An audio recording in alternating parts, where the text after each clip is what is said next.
감사합니다.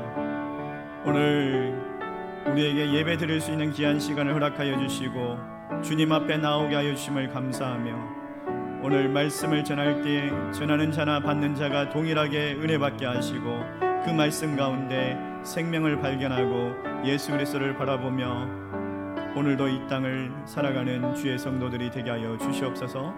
예수님의 이름으로 기도드리옵나이다. 아멘. 할렐루야. 오늘도 살아계신 하나님의 말씀으로 새롭게 되는 역사가 있기를 주의 이름으로 축원합니다. 여러분, 지난 주일날 제가 어떤 설교를 했는지 아십니까? 제가 로마서 12장으로 설교를 했는데요, 예수를 믿으며 사는 삶이 무엇인가에 대해서 우리가 함께 생각하면서 말씀을 나누었습니다. 영적 예배라고 이야기를 했죠.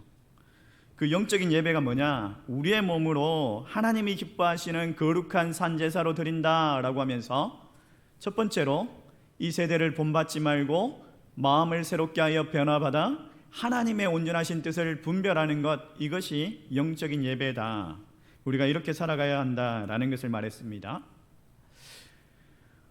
우리 교회가 이제 날마다 솟는 샘물이라는 큐티책으로 새벽 예배 그 본문을 따라서 이 설교를 하고 있습니다. 근데 몇 주 전부터 이 새벽 예배 설교의 본문이 로마서인 거예요. 그 로마서 설교를 준비하면서 이 로마서가 여러 번 읽었던 이 책인데도 불구하고 읽을 때마다 새롭구나, 정말 복음의 진수가 담겨 있구나라는 것들을 참 많이 느낍니다. 말씀을 준비하면서 제게 참 은혜가 많아가지고 오늘 특별히 로마서 7장, 이 7장을 바라보면서 우리 믿는 사람들의 그 실상과 구원의 확신에 대한 근거가 어디서 나오는가에 대해서 함께 은혜를 나누고자 또 말씀을 준비해 보았습니다. 여러분, 오늘 본문 말씀은 우리가 예수 그리스도를 믿는 근거가 어디 있느냐, 이것을 우리가 생각하게 하는 거예요. 만약에 예수 믿는데 조건이나 자격을 단다면 저를 비롯해서 이 자리에 아무도 아마 예수 믿을 수 있는 자격이나 조건이 없을 거예요. 예전에 제가 전도하러 나가서 예수 믿으세요 하면서 어떤 사람을 만났는데 그분이 하시는 말씀이, 저는 제사를 지내고 있습니다. 그래서 교회를 갈 수 없습니다. 저는 정말 죄가 많습니다. 죄가 많아서 교회를 갈 수가 없어요. 저는 귀신을 섬기고 있는 사람이라서 교회를 갈 수가 없어요. 제가 교회를 가면은 교회가 욕을 먹습니다. 저 때문에. 교회가 정말 엉망이 됩니다. 저같이 죄 많은 사람이 교회를 갈 수가 없습니다. 그렇게 거절하는 사람이 있더라고요. 그 사람은 자기 자신을 너무나 잘 아는 사람이죠. 자기가 죄가 있고 자기가 조상 귀신을 섬기고 자기는 교회 갈 수 있는 자격이 안 된다는 걸 너무나 잘 아는 사람이에요. 근데 안타까운 것은 그냥 거기에 머물러 있는 거예요. 죄 가운데 빠져나올 수 있는 길이 있는데도 불구하고 예수 믿는 그 믿음을 포기하고 그 자리에 머물러 있더라고요. 그냥 죄 가운데 사로잡혀가지고 마귀에게 종으로 끌려다니면서 종노릇하면서 살아가는 거예요. 너무나 안타까웠습니다. 오늘 본문에 우리가 읽었던 이 로마서 7장이 그런 이야기를 하고 있습니다. 우리가 읽었던 이 본문은 참 보는 관점에 따라서 다양한 해석이 있고 난해한 구절로 분석이 되고 있습니다. 아직까지도 통일되지 않는 다양한 해석이 있는데, 우리가 봤던 이 본문에 보니까 나라는 시제가 있죠. 1인칭 시제가 있죠. 13절에 보니까 내게 사망이 되었느냐, 나를 죽게 하였느냐. 14절에도 나는 육신에 속하여, 15절에도 내가 행하는 것, 내가 알지 못하노니, 내가 원하는 것. 16절에도 내가 원하지 아니하는 내가 이로써. 17절에도 내가 내 속에 이러면서 18절, 19절 모든 절 가운데 나라는 사람이 나오고 있어요. 나라는 사람. 이 나가 누구냐에 따라서 관점이 이 두 가지로 나눠지고 또 다양한 해석이 나오는데, 첫 번째 관점은 이거예요. 불신자다. 이 나라는 사람은 불신자다라고 말하는 거예요. 그래서 14절 말씀을 불신자의 내면이다라고 하면서 근거를 두는데, 우리 같이 함께 눈을 크게 뜨고 한번 읽어보도록 하겠습니다. 같이 읽습니다. 크게 시작. 우리가 율법은 신령한 줄 알거니와 나는 육신에 속하여 죄 아래에 팔렸도다. 육신에 속하여 제 안에 팔렸도다. 팔렸다. 육신에 속했다. 팔렸다는 말이 헬라어로 노예로 돈에 팔려가지고 그 주인의 지배 아래 사는 것을 말합니다. 그러니까 예수 믿는 사람이라면 어떻게 죄를 주인으로 섬기고 살아갈 수 있느냐, 어떻게 이렇게 죄 아래서 종노릇하면서 살아갈 수 있느냐 라고 하면서 로마서 7장에 이 나라는 사람은 불신자다, 불신자의 그 갈등하는 마음이다 라고 이야기를 합니다. 또 18절 말씀에도 그 근거를 두는데 같이 한번 읽어볼까요? 눈을 크게 뜨고 같이 읽습니다. 시작. 내 속 곧 내 육신에 선한 것이 거하지 아니하는 줄을 아노니 원함은 내게 있으나 선을 행하는 것은 없노라. 예수를 믿고 나서도 변함이 없어, 선함이 없대. 예수를 믿지 않는 사람이야. 불신자의 상태, 불신의 상태라고 그렇게 주장을 합니다. 두 번째 주장은 예수 믿는 사람이다, 신자다라는 관점인데 그 근거를 16절 말씀에 두고 있어요. 같이 한번 읽어볼까요? 같이 읽습니다. 시작. 만일 내가 원하지 아니하는 그것을 행하면 내가 이로써 율법이 선한 것을 시인하노니. 율법이 선한 것을 시인한다. 어떻게 믿지 않는 불신자가 율법이 선하다라고 고백할 수 있느냐? 이건 하나님의 법인데 율법이 선하다라고 말하는 것은 믿는 사람이다 라고 말하는 주장이에요. 그리고 22절 말씀에도 그 근거를 두는데 내 속사람으로는 하나님의 법을 즐거워하되. 하나님의 법을 즐거워한다. 이건 불신자가 고백할 수 있는 고백이 아니라는 거예요. 그래서 예수 믿는 사람의 고백이다, 신자의 고백이다 라고 바라보는 관점이에요. 불신자다, 신자다, 요거 따라서 로마서 7장과 8장이 본문의 해석이 완전하게 달라집니다. 또 더 나아가서 로마서 7장을 나라는 관점이 바울이다, 바울이다 라고 말하는 사람들이 있는데 이 바울이라고 말하는 그 학자들을 또 두 가지의 갈래로 이렇게 나누어집니다. 첫 번째로 이렇게 바울이라고 고백하는 사람들은 이 바울이 예수님을 믿기 전에, 예수님의 믿기 전에 그 관점이다라고 바라보는 사람이에요. 그러니까 다메섹 도상에 가기 전에, 예수님을 믿기 전에 그가 회상하면서 그가 그 과거에 정말 예수 믿는 사람들을 가두고 때리고 죽이고 그렇게 하던 그 박해를 생각하면서 그의 옛 과거를 생각하면서 고백했던 주장이다라고 말하는 거예요. 또 다른 관점은 예수님을 만난 후의 관점이다. 예수님을 만난 후에, 그러니까 다메섹 도상에서 예수님을 믿고 나서 사도 바울이 성화의 과정 가운데 있는데 그 성화의 과정 가운데서도 여전히 죄를 짓고 살아가고, 그래서 솔직하게 하나님 앞에 그의 내면의 갈등들을 고백하고 있는 것이다 라고 말하는 주장이에요. 제가 여러분에게 네 가지의 관점을 소개했습니다. 이 네 가지의 관점을 보니까 1번하고 3번이요 약간의 공통점이 있어요. 뭐냐면 예수님을 믿기 전이다. 2번하고 4번하고 보니까 예수님을 만난 후다라는 관점이 있는 거예요. 이걸 이제 크게 두 가지로 묶어가지고 신자다, 예수님을 믿기 전, 예수님을 믿은 후, 이 두 가지로 봤을 때, 자, 여러분들은 어떻게 생각하십니까? 이걸 어떻게 정하느냐에 따라 가지고 본문의 해석이 달라져요. 저는요 7장을 후자로 보고 오늘 본문을 풀어보았습니다. 특별히 4번 바울이다, 바울. 나라는 사람이 바울이다. 예수님을 믿고 나서도 그가 내적인 갈등이 있어가지고 그걸 정직하게 하나님 앞에서 고백하고 있는 것이다. 그래서 이 바울이 위대한 것이다 라고 저는 그렇게 오늘 해석을 풀어보면서 본문을 나누어 봤습니다. 여러분도 함께 생각해 보기를 원합니다. 우리가 예수 그리스도를 인격적으로 만나고 구원의 감격을 누릴 때 그때를 한번 생각해 보세요. 마음의 기쁨이 충만하지 않았습니까? 이제는 더 이상 죄를 짓지 않고 살 것 같지 않았습니까? 완전히 옛날을 청산했다라고, 이제는 결단하고 정말 새 사람으로 살아가겠다라고 그렇게 결단하지 않았어요? 제 고등학교 2학년 때 인격적으로 주를 만났을 때 정말 그렇게 고백했거든요. 완전히 죄를 다 청산하고 이제는 감사하고 사랑하고 기뻐하고 그렇게 살아갈 줄 알았습니다. 하나님이 기뻐하시는 그런 선한 일만 하면서 살 줄 알았어요. 근데 이게 웬일입니까? 또 죄를 짓고 있어요.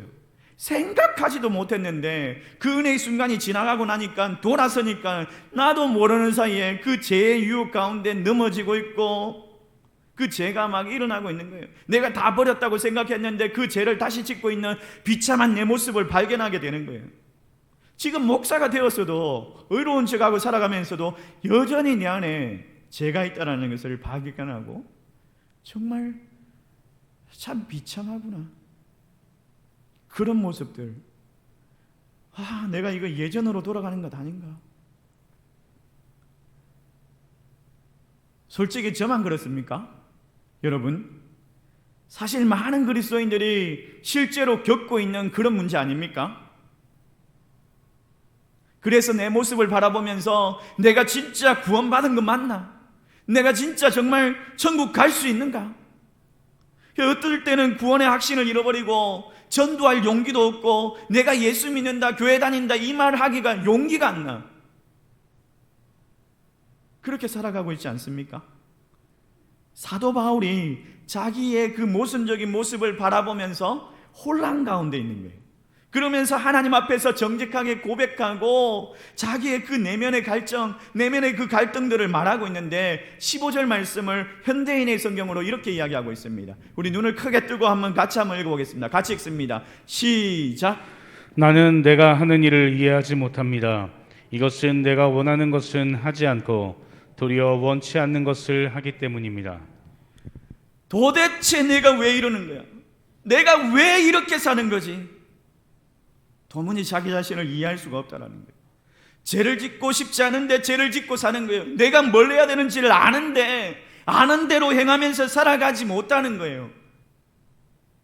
그런 내면의 갈등, 그것들을 고백하면서 19절 말씀에는 이렇게 이야기하는데 우리 같이 한번 읽어볼까요? 같이 읽습니다. 시작. 내가 원하는 바 선은 행하지 아니하고 도리어 원하지 아니하는 바 악을 행하는도다. 예수를 믿는다고 하면서도 그렇게 살아가더라는 거예요. 그래서 바울이 인정할 수밖에 없는 거예요. 21절 말씀에 그러므로 내가 한 법을 깨달았노니 곧 선을 행하기를 원하는 나에게 악이 함께 있는 것이로다. 내 안에 악이 있다라는 거예요. 내가 선을 원하는데 악이 있어가지고 그 악이 나로 하여금 계속 죄를 짓게 하고 예수 믿는데도 불구하고 죄를 짓고 살아가더라는 거예요. 내가 예수 믿고 구원받았지만 여전히 내 안에 있는 그 죄를 발견하더라는 거예요. 여러분, 바울이 어디 사람입니까? 어디 출신의 사람이죠? 로마 시민권을 가진 사람이죠. 그리고 길르기아 다소 출신의 사람입니다. 이 길르기아 다소라는 지역에 보면 아주 특별한 그런 민족들이 살고 있었어요. 이 사람들은 사람을 죽인 그 살인자에게 엄벌을 내리는데 어떤 엄벌을 내리냐면 사람을 죽였어요. 그 살인자를 잡아가지고 그가 죽였던 그 시체하고 같이 꽁꽁 묶어버리는 거예요. 꼼짝도 못하게 막 팔, 다리 막 다 꽁꽁 묶여가지고. 그럼 어떻게 되는 줄 아세요? 어떻게 될까요? 한번 생각해 보세요. 이 죽은 시체가 썩어갈 거잖아요. 썩어갈 때 살아있는 사람도 같이 썩어가는 거예요. 같이 썩어가는 거예요. 바울이 내가 그런 존재라는 것을 깨닫고 울부짖으면서 고백하지 않습니까? 오라 나는 공고한 사람이로다. 이 사망의 몸에서 누가 나를 건져내랴? 누가 나를 건져내라? 바울이 정말 놀라운 고백을 하고 있어요. 바울이 사도 바울이 진짜 복음을 위해서 그렇게 헌신하고 예수를 위해서 그렇게 살고 죽을 뻔했던 그 사람이 오라 나는 공고한 사람이로다. 내가 비참한 사람이다 이러면서 고백을 하고 있어요. 이런 고백, 이런 정직함, 이게 신앙의 필수죠. 믿음의 시작이죠. 이사야 선지자가 썩어 빠진 세상을 바라보면서 막 비판을 하고 있을 때에 하나님의 그 임재를 경험하게 됩니다. 이사야 6장 말씀에 하나님의 임재를 경험하고 나서 그가 뭐라고 고백합니까? 하하로다 나는 망하게 되었도다. 내 입술이 부정한 사람인데 전능하신 여호와 왕을 내가 보게 되었으니 내가 죽게 되었다라고 그렇게 고백하지 않습니까? 베드로가 누가복음 5장에서 그를 찾아오셨던 예수님을 만나고 그가 뭐라고 고백합니까?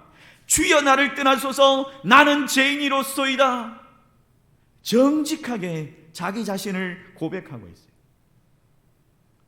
하나님의 영광을 경험하니까 있는 척하고 가진 척하고 잘난 척하고 내가 가식 떨면서 살아가는 그런 모습이 아니라, 내가 목사인데 내가 장로인데 내가 집사인데 이렇게 살아가는 것이 아니라 내 비참하고 초라한 그 모습을 바라보면서 솔직하게 애통하고 막 탄식하고 있는 거예요.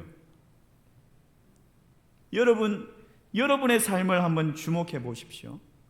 하나님 앞에서 여러분 하나도 자랑할 것이 없는 그런 사람들 아닙니까? 그런 존재들 아닙니까?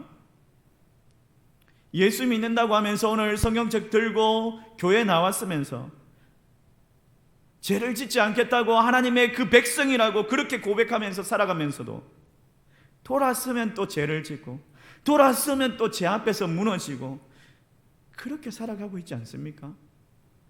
근데 그런 모습을 바라보면서 애통하지 못하고 탄식하지 못한다면 그게 더 문제인 거죠.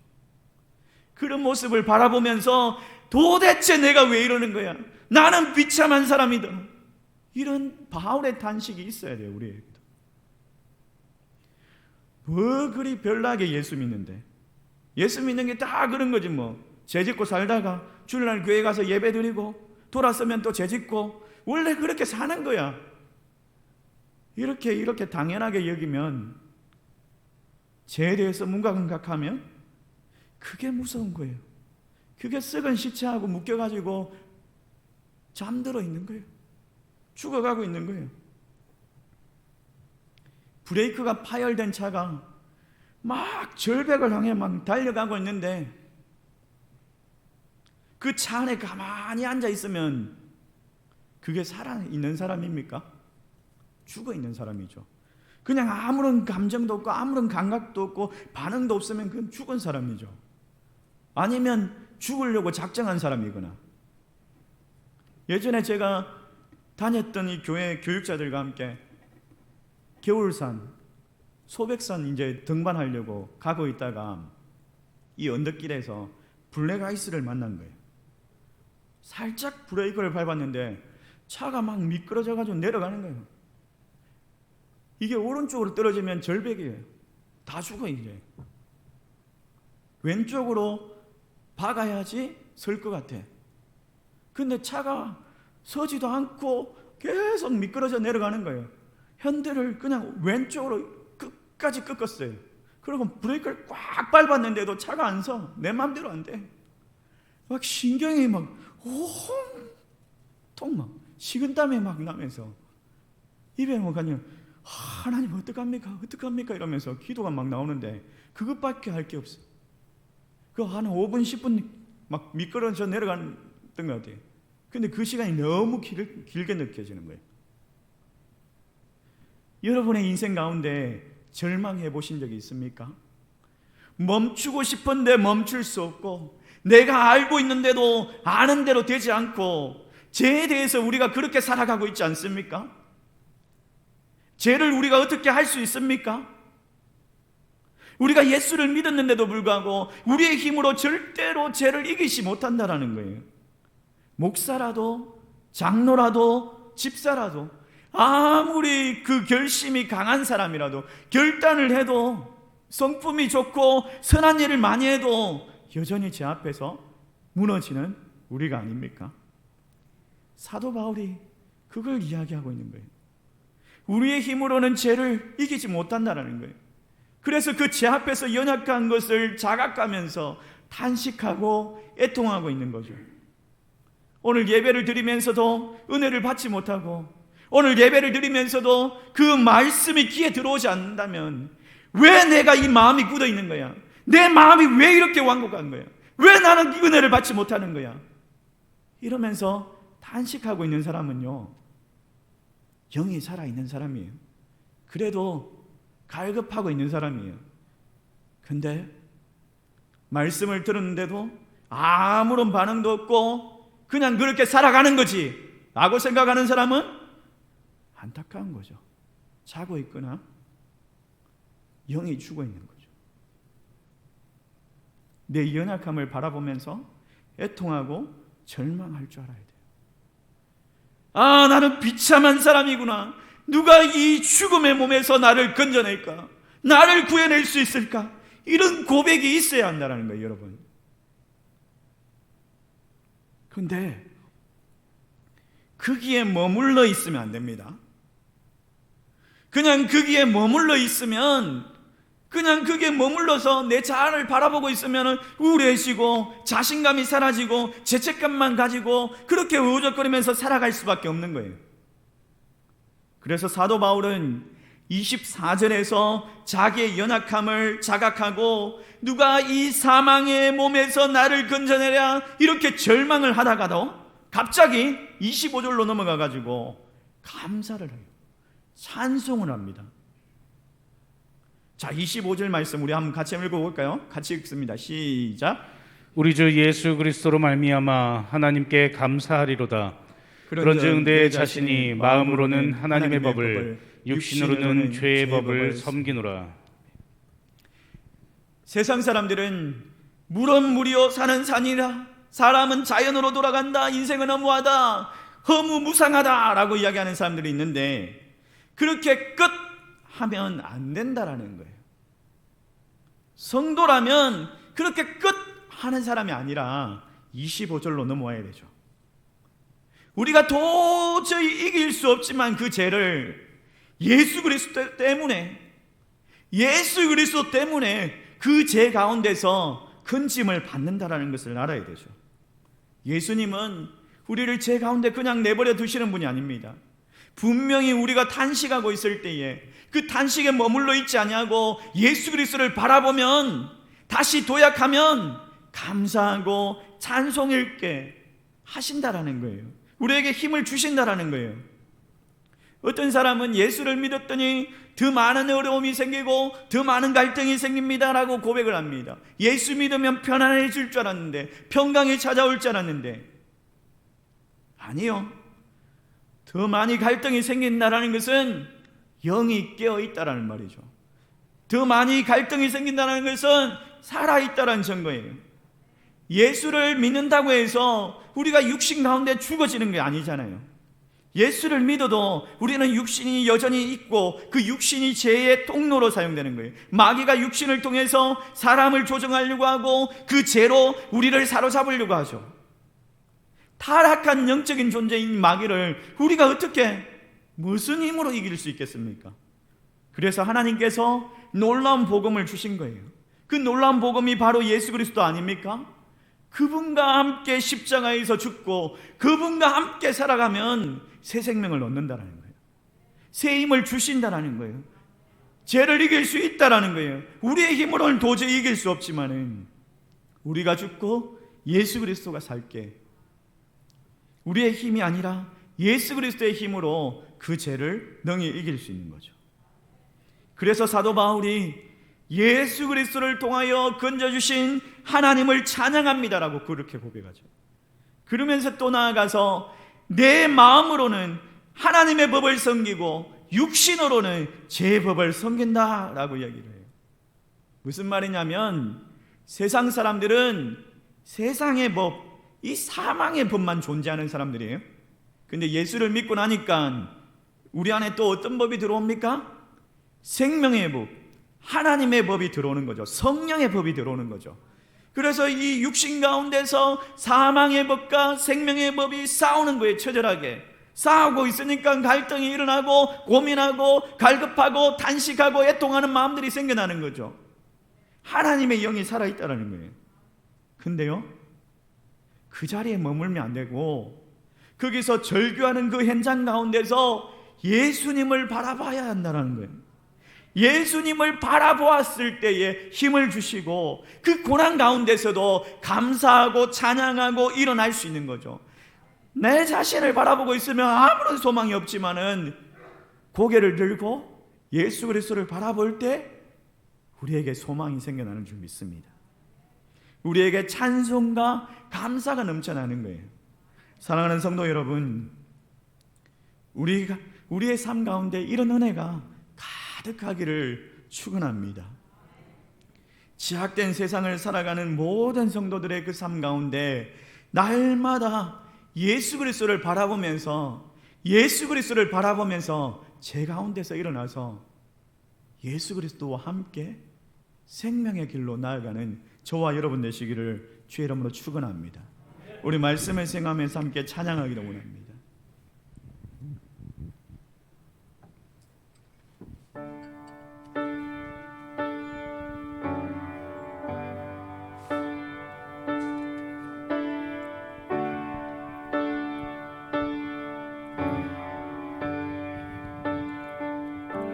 나 지치고 내 영혼 연약할 때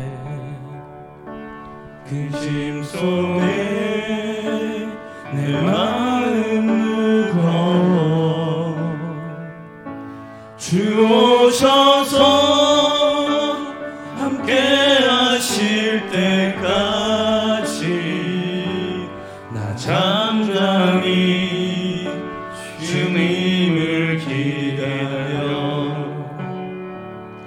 날 세우사 저 산의 으슥 서리 날 세우사 풍랑 가운데도 함께 하신 나 강하게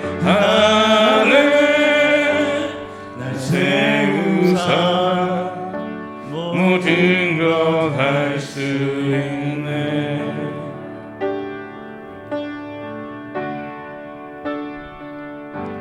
열망 없는 그런 삶은 없으리 끊임없이 고동치는 가슴 주 오셔서 경이로 날 세우고 영원한 삶 나에게 주시네 날 세우사 저 산의 으슥 서리 날 세우사 풍랑 가운데도 함께 하신 나가게 하네 날 세우사 모든 것 할 수 있네. 한 번 더 찬양합시다. 나 지치고 내 영혼이 연약할 때 나 지치고 내 영혼 연약할 때 근심 속에 내 마음 무거워 주 오셔서 함께 하실 때까지 나 잠잠히 주님을 기다려 날 세우사 저 산의 으슥 서리 날 세우사 풍랑 가운데도 함께 하신 나 강하게 하네 날 세우사 모든 것 할 수 있네.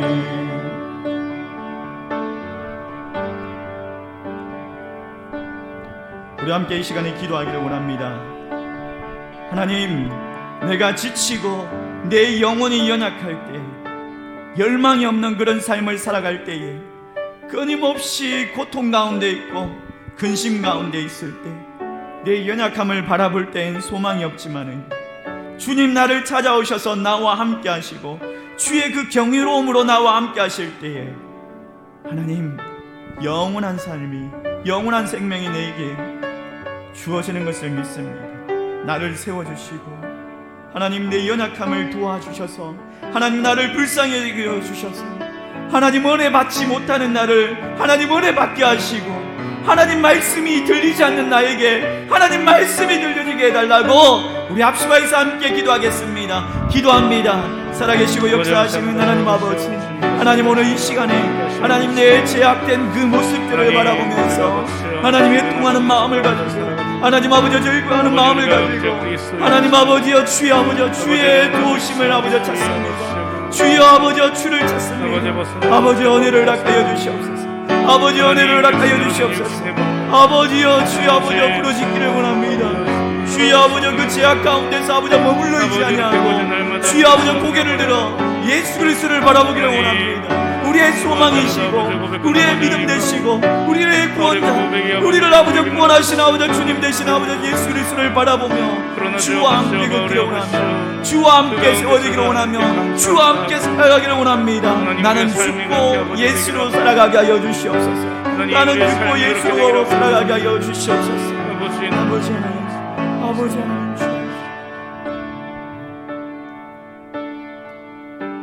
살아계신 하나님, 오늘 이 시간에 말씀을 듣고 하나님 우리가 우리의 연약함 가운데서 절규하고 애통하며 하나님 비통한 마음을 가지고 그냥 거기에 머물러 있는 것이 아니라 그 탄식 가운데서 고개를 들어 예수를 바라보기를 원합니다. 예수를 바라봄으로 인하여서 풍랑 가운데서도 나를 건져주시고 고난 가운데서도 나를 세워주시는 그 주로 인하여서 내 안에 찬양과 감사가 넘쳐나기를 원합니다. 주여 나를 세워주시고 주로 인하여 하나님 다시 세워지는 은혜가 있게 하여 주시옵소서. 예수님의 이름으로 기도드리옵나이다. 아멘. 찬송